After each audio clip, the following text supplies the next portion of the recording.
Save किया था ना? मैं सिर्फ इसलिए गया था क्योंकि उसने मुझे कॉल किया, that's it. But listen तो. Save it for someone else. जिंदगी में सेव करना जरूरी है, मगर जब बात पैसों की हो, सिर्फ सेविंग से काम नहीं चलेगा। इक्विटी म्यूचुअल फंड्स में इन्वेस्ट कीजिए और अपने सेविंग्स को आगे बढ़ने का मौका दीजिए। Mutual fund investments are subject to market risks. Read all scheme-related documents carefully.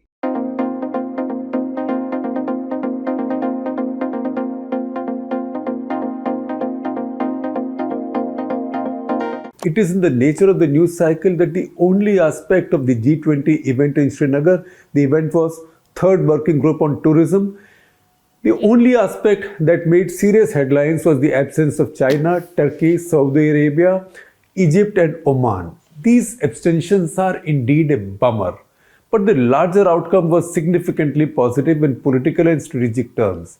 That is easy and safe to deduce from the fact that 17 of the 20 G20 countries attended, including 4 of the P5, all of Europe, and indeed the largest Muslim nation in the world, Indonesia. They were all there. That all of these shed the disputed region, shibboleth and Jammu and Kashmir, is a sizable turning point in the fraught 75-year history of the region. This is progress and we must savor it. At the same time, while we savor it, we also shouldn't shy away from wading into some complexities and unfinished projects. First, the abstentions, the issues these abstentions underline and the reminders they serve on us about the unfinished business in Jammu and Kashmir. Even if we toss China and Turkey as the usual suspects, the absence of 3 important Arab nations was a significant setback. Of course, only one of these, Saudi Arabia, is a G20 member, the other 2 are invitees. This needs to be noted especially because Saudi Arabia and India have seen a warming up in past 15 years that's of epochal significance. The I2U2, which is India, Israel, that's I2, U2, UAE and USA grouping, has come up in Saudi Arabia's neighborhood and with its blessings. Oman has had the oldest friendly ties with India, friendly cultural traditional ties with India. And silly Egypt, they don't even have the pretense of being an Islamic state, even in the limited sense of what Erdogan is turning Turkey into. Quite to the contrary, while Erdogan has patronized the Muslim Brotherhood, Sisi has risen to dictatorial power by crushing them and their elected government. India's outreach to Cairo has been strong and aggressive. President Abdel Fattah al-Sisi was the Republic Day chief guest this year. What then persuaded Egypt to more or less join the bandwagon of the delusional OIC, that is Organization of Islamic Cooperation on Kashmir? The Pakistanis were hard at work here. You can understand that. Pakistan's foreign minister Bilawal Bhutto Zardari had boasted in Goa that there would be significant abstentions at the Srinagar event. 3 Islamic nations staying out will only be a partial achievement for him because many others, including UAE and Indonesia, attended. The abstentions, however, served a purpose for Pakistan and were a reminder to India. They did not use the words of the Chinese. The words the Chinese used were, "We do not go to events in disputed territories." But yet the 3 Arab countries conveyed the same message, that weeks before the 4th anniversary of the constitutional changes in Jammu and Kashmir, the issue is far from settled for a section of the world that matters for India. It's also an instrument in the hands of China to triangulate India through Pakistan. It was also a reminder that while much progress has been made, India would err by declaring victory too soon.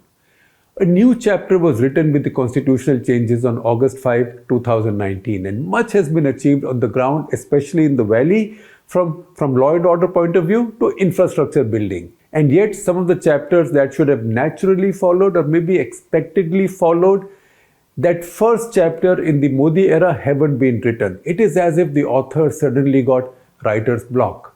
The most politically, strategically and internationally significant of these is the continued union territory status of the erstwhile state. It was a state, although with special rights. 4 years after the shift, the state continues to be ruled directly by the center and the political process continues to be held in abeyance. In their televised addresses following the changes, both Prime Minister Narendra Modi and Home Minister Amit Shah had also talked about restoring Jammu and Kashmir's statehood and holding a fresh election, you would think.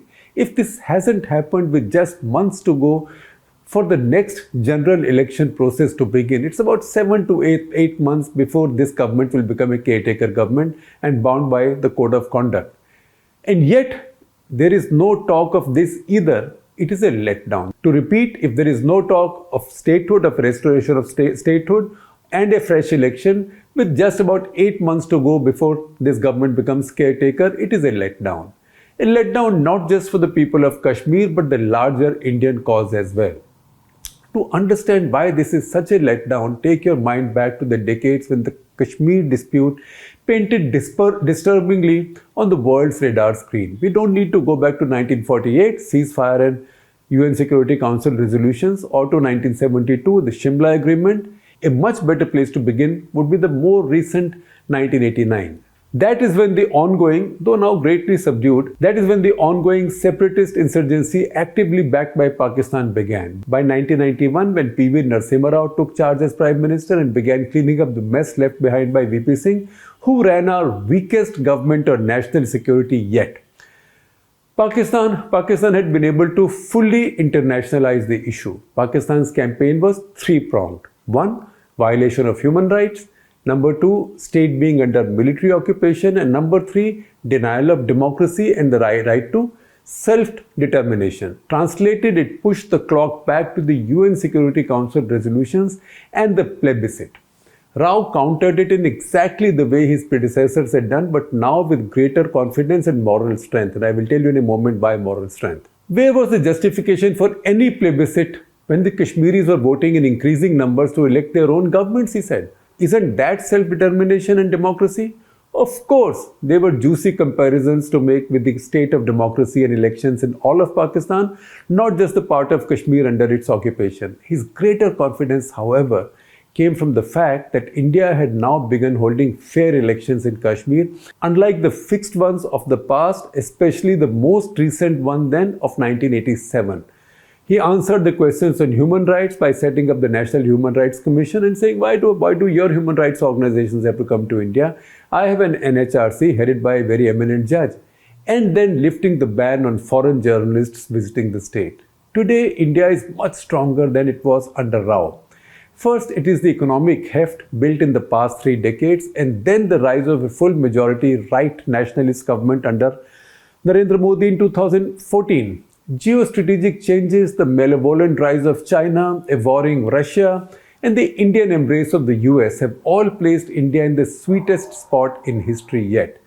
This is the time and opportunity to push the planned and promised moves. Not when this cycle might turn, and turn it might. In global affairs, the balance of power, alliances all shift constantly. You cannot live in the belief that the situation that exists today, it suits me, and that's why it will never change. It will change someday. It's cyclical. So there is a sweet spot, and India has worked really hard at earning this sweet spot. And it is the reason none of the world powers and significant nations, toss China and Turkey out as we said earlier, none of the significant world powers and nations are raising any questions about the changes to Kashmir's constitutional status. But it is risky and unnecessary to get complacent. The idea that Jammu and Kashmir can be governed from New Delhi for eternity is tempting, especially to those in control. If you get used to this headiness, however, you have been skating on thin ice for too long. The 5 countries who abstained irritated us, but they also reminded us that they still see Kashmir as a dispute. Many of the others don't say it, but none says the dispute ended on 5th of August 2019. Even our natural strategic ally, the US, passes resolutions asserting that all of Arunachal Pradesh is a part of India, rejecting Chinese claims, but is silent on Ladakh and Aksai Chin. Why so? Because Ladakh and Aksai Chin are part of Kashmir. In diplomacy, rude things are mostly not said in public and possibly not in private either for long periods. But even the Americans also see Ladakh as a part of a territory about which there is a dispute, and where they haven't accepted India's claims yet, at least not publicly. The best, the wisest, and the fairest next step in strengthening our own cause is to restore statehood to Jammu and Kashmir and allow the resumption of robust political activity. That's a box that remains unchecked on the Modi government's report card as we approach the 4th anniversary of Kashmir's constitutional shift.